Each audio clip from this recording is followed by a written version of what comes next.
How to log out Phantom Wallet account. Hi everyone, welcome back to our channel. This is Rose from Create Login and Delete. Without further ado, let's begin.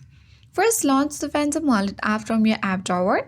Once you're inside your wallet, follow the next step to log out securely.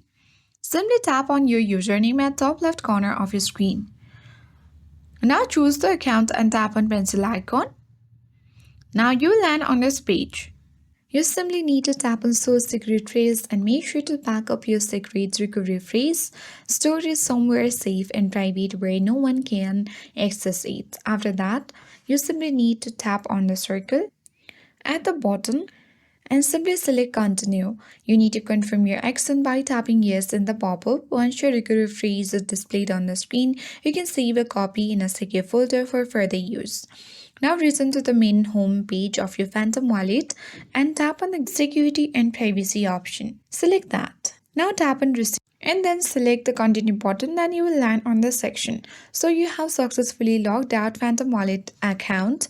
I hope this guide was helpful. If it was, then do like, share, comment and don't forget to subscribe. Thank you for watching and I'll see you in the next video.